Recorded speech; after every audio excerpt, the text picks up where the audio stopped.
느헤미야 13장 1절부터 14절까지 말씀입니다. 느헤미야 13장 1절부터 14절입니다. 함께 봉독하도록 하시겠습니다. 그날 모세의 책을 낭독하여 백성에게 들렸는데 그 책에 기록하기를 암몬 사람과 모압 사람은 영원히 하나님의 총회에 들어오지 못하리니 이는 그들이 양식과 물로 이스라엘 자손을 영접하지 아니하고 도리어 발람에게 뇌물을 주어 저주하게 하였습니다. 그러나 우리 하나님이 그 저주를 돌이켜 복이 되게 하셨다 하였는지라 백성이 율법을 듣고 곧 섞인 무리를 이스라엘 가운데에서 모두 분리하였느니라. 이전에 우리 하나님의 전에 방을 맡은 제사장 엘야십이 도비아와 연락이 있었으므로 도비아를 위하여 한 큰 방을 만들었으니 그 방은 원래 소재물과 유황과 레위 사람들과 노래하는 자들과 문지기들에게 11조로 주는 곡물과 새 포도주와 기름과 또 제사장들에게 주는 거제물을 두는 곳이라. 그때에는 내가 예루살렘에 있지 아니하였느니라. 바벨론한 아닥사스다 32년에 내가 왕에게 나아갔다가 며칠 후에 왕에게 말미를 청하고 예루살렘에 이르러서야 엘야십이 도비아를 위하여 하나님의 전뜰에 만든 악한 일을 안지라.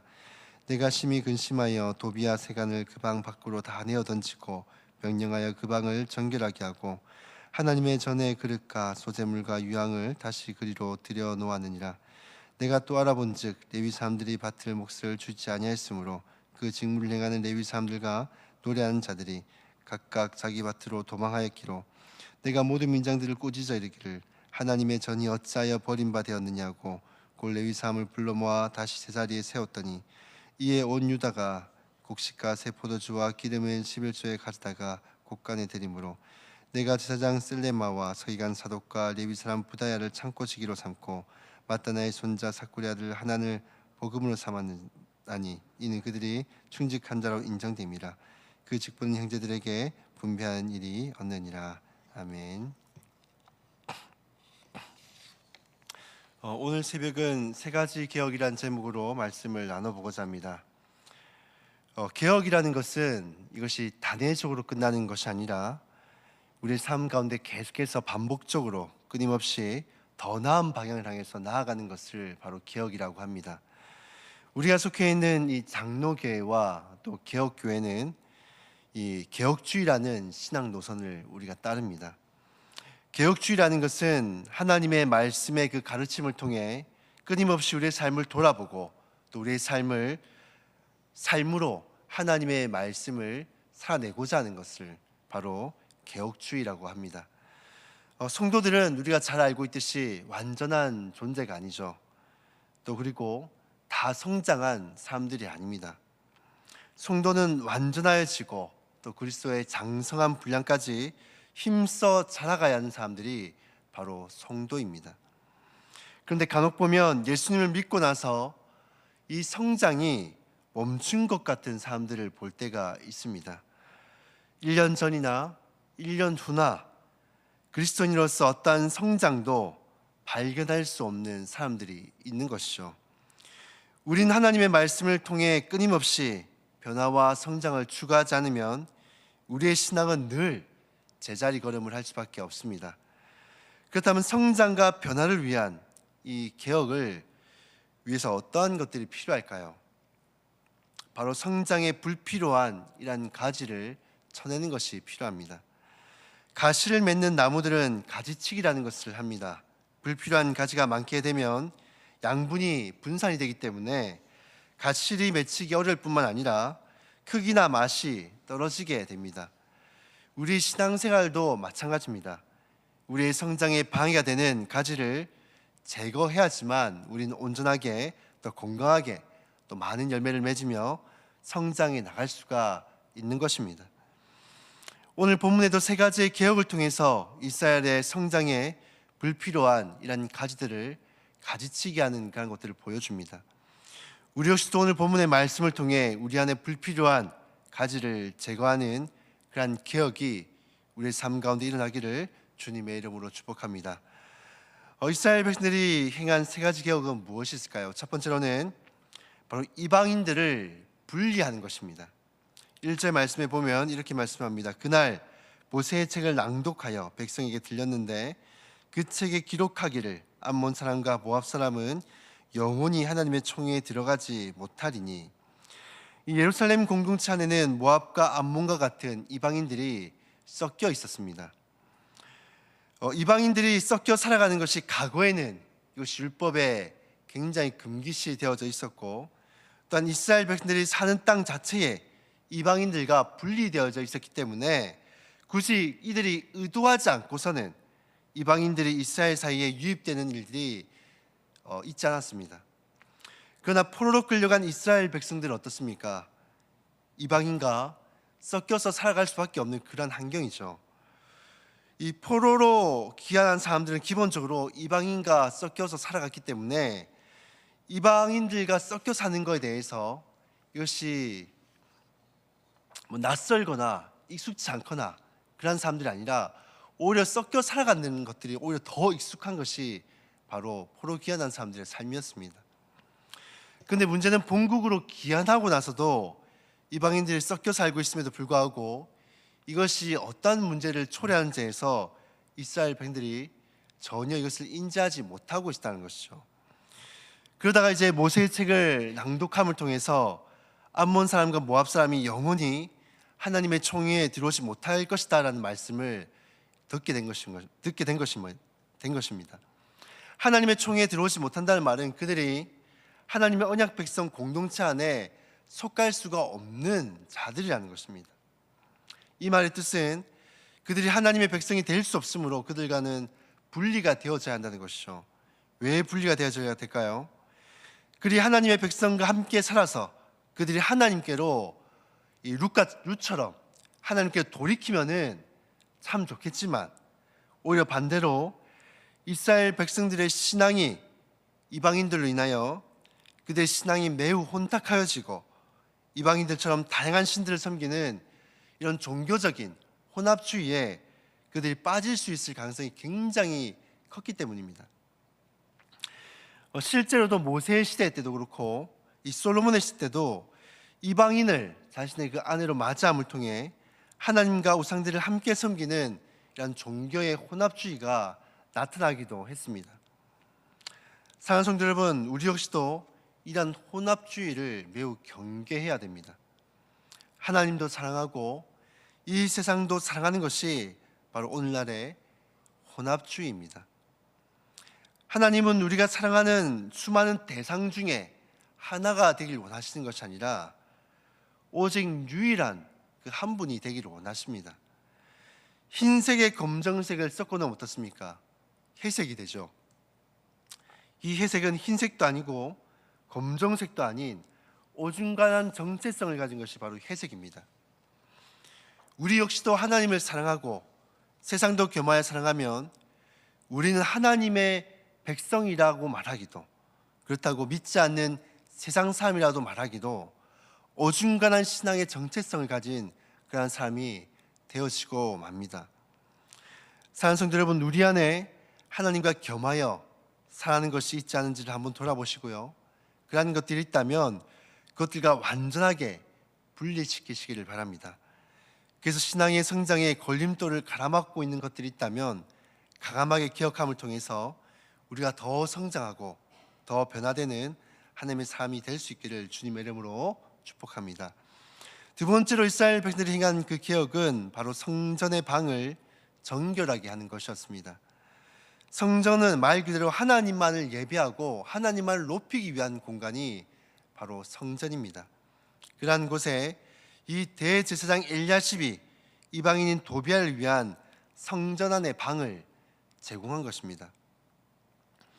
엘리야십이 도비아에게 그런 특혜를 제공한 것은 도비아가 가진 세상적인 어떤 영향력들이 어마어마했기 때문에 그러한 영향력들을 함께 누리고자 했던 것이 있었던 것이죠. 사랑하는 성도 여러분, 성전의 방을 제공했다는 것은 하나님만을 유일하게 예배하고 높여야 하는 자리에 도비아의 방을 제공함으로써 도비아 역시도 높이고 있는 것입니다. 사랑하는 성도 여러분, 교회는 하나님만을 예배하는 공간입니다. 교회에서 높임을 받으실 분은 오직 하나님 한 분밖에 없습니다. 그런데 간혹 이 교회 안에 어떤 세상적인 영향력을 가진 사람, 마치 도비아와 같은 사람이 오면은 이상하게 그러한 사람들을 높이는 것을 보게 됩니다. 그러한 사람들을 인정하고 그러한 사람들을 칭찬하고 그런 사람들을 높이는 그런 희한한 광경을 보게 됩니다. 아무리 세상에서 영향력이 있고 높임을 받고 인정을 받는 삶이라 할지라도 교회 안에서는 그 사람 역시도 하나님만 높여야 되고 우리 역시도 아무리 세상에 높은 지위를 가진 사람이라 할지라도 교회 안에서만큼은 그 사람을 높여서는 결단코 안 됩니다. 우리가 그러한 사람들을 높이고 칭찬하고 인정하는 것은 우리 안에 어떤 심리가 깔렸기 때문입니까? 이 엘리야십처럼 그 사람이 어떤 영향력에 동승하고 그 사람이 가진 그 영향력들을 함께 공유하고자 하는 그러한 모습들이 있기 때문입니다. 하지만 교회는 오직 하나님 한 분만을 예배하고 그분만을 높이는 공간이 되어져야 됩니다. 결단코 인간을 높이거나 인간을 찬양하는 그런 공간이 되어져서는 안 된다는 것입니다. 하나님은 성전 안에서 도비아를 내쫓음을 통해서 성전을 통한 예배가 온전히 하나님만 향해 올라가게 하셨습니다. 사는 성도 여러분, 교회 안에서 하나님은 오직 자신만이 예배를 받고 높임을 받으시기로 하십니다. 우리가 다른 것을 높이고 찬양하지 않도록 온전히 하나님만 예배하도록 예배에 집중하지 못하고 방해가 되는 그런 것들이 있다면 과감하게 우리는 개혁해야 됩니다. 뿐만 아니라 우리의 그 마음의 방해, 하나님이 아니라 다른 것을 예배하고 높이는 것이 있다면 우리의 마음의 방에서도 도비아를 내쫓은 것처럼 그것을 과감하게 내쫓아야 합니다. 그래서 오로지 교회 안에서나 우리의 마음 속에서나 우리의 삶 속에서나 오직 하나님 한 분만을 높이고 그분만을 예배하는 저와 여러분들이 다 될 수 있기를 주님의 이름으로 축복합니다. 세 번째로 이스라엘 백성들의 개혁은 직분자들이 맡겨진 그 일에 다시금 충성되게 하는 것이었습니다. 이 10절 이하를 보시면 일부 레위인들이 자기들에게 맡겨진 그 직무를 벗어버리고 밭으로 도망하였다라고 말씀하고 있습니다. 이러한 배경에는 레위인들을 향한 11조가 성전으로 들어오지 않고 있었고 그로 인하여서 레위인들이 생계에 심각한 위협을 느끼게 되어짐으로 말미암아 그들이 어쩔 수 없이 생계를 위해 밭으로 나가게 되어진 것입니다. 그러다 보니까 이 성전의 일과 이 예배에는 집중하기 힘들어지게 된 것이죠. 아무리 성전을 세워놓고 멋지게 만들어놨지만은 그 안에서 봉사하고 예배를 집례해야 될 이 레위인들이 존재하지 않게 되니까 결국 예배는 하나님 앞에 드려질 수가 없게 되어진 것입니다. 왜 이런 문제가 발생했는가 보니까 이 백성들의 우두머리인 민장들이 이 백성들이 레위인들에게 드려질 곡식들을 모았는데 이것을 레위인들에게 온전하게 전달하지 않은 것입니다. 그로 말미암아 레위인들의 그 생계가 위협을 받게 되어진 것이죠. 이 민장들도 그렇고 이 민장들이 자신의 그 직무에 충성되게 일을 하지 않으니까 결국에는 이 레위인들마저도 자신의 그 직무에 충성되지 못하는 일들이 발생하게 된 것입니다. 교회는 하나님께서 직분을 통해서 세워가십니다. 그런데 각자가 맡겨진 그 직분과 또 그 직분에 맞는 직무를 책임감 있게 행하지 않으면 결국에는 그것이 궁극적으로 하나님을 예배하는 영역에까지 지장을 줄 수밖에 없습니다. 이 태엽 시계를 아마 아실 것입니다. 태엽 시계는 크고 작은 태엽이 서로 맞물려서 이 시계가 돌아가게 합니다. 그런데 그 중에 작은 태엽이라도 하나 제대로 돌지 않으면 어떻습니까? 맞물리지 않으면 결국에는 그 시계 전체가 움직이지 않게 되는 것이죠. 사는 성도 여러분, 교회 역시도 마찬가지입니다. 우리에게 맡겨진 그 직분을 충성되게 감당하지 않을 때 교회는 온전하지 않고 또한 건강하게 돌아갈 수가 없게 되어지는 것입니다. 그렇기 때문에 우리는 맡겨진 그 직분에, 맡겨진 그 직무에 최선을 다해서 충성되게 봉사해야 하는 것입니다. 그렇게 할 때 교회는 더 아름답게 건강하게 세워질 수가 있는 것입니다. 저와 여러분들이 맡겨진 그 직무에 최선을 다함으로 교회를 더 역동적으로 더 아름답게 세워가는 일에 힘쓸 수 있기를 주님의 이름으로 축복합니다. 말씀을 정리하도록 하겠습니다. 우리는 개혁되어야 됩니다. 개혁은 단회적인 것이 아닙니다. 우리가 천국에 들어가기까지 평생에 걸쳐서 하나님의 말씀을 통해 우리의 삶을 돌아봐야 되고, 또 말씀을 통해 우리의 삶을 그렇게 살아가야 하는 것입니다. 그렇게 변화되어져야 되고, 그렇게 성장해 갈 때에 우리의 삶은 더 아름답게, 더 아름다운 열매들로 채워질 수가 있는 것입니다. 뿐만 아니라 교회 역시도 마찬가지입니다. 교회 역시도 끊임없이 멈춰 있는 것이 아니라 반복적으로 개혁되고 성장되어질 때에 교회는 더 아름답게 건강하게 세워질 수가 있는 것입니다. 이스라엘 백성들이 이 쉽지 않은 세 가지 개혁들을 이뤄낸 것처럼 개혁은 결코 쉽지 않습니다. 하지만 그럼에도 불구하고 이러한 가지치기, 개혁을 해나갔을 때에 결국에는 건강한 성장들이 일어날 수가 있는 것입니다. 우리의 삶에서나 교회에서나 이러한 건강한 개혁들이 계속해서 일어날 수 있기를 주님의 이름으로 축복합니다. 우리가 말씀을 기억하면서 함께 기도하며 나아갔으면 좋겠습니다. 첫 번째로는 하나님의 말씀에 비추어서 날마다 우리를 발견하고 또 개혁할 수 있게 도와주시옵소서라고 말씀을 기억하면서 함께 기도하며 나아갔으면 좋겠고요. 또 교회에 주어진 행사들을 위해서 기도하며 나아갔으면 좋겠습니다. 내일 성탄 축하 행사가 있고 또 거리 축제가 있는 가운데 있습니다.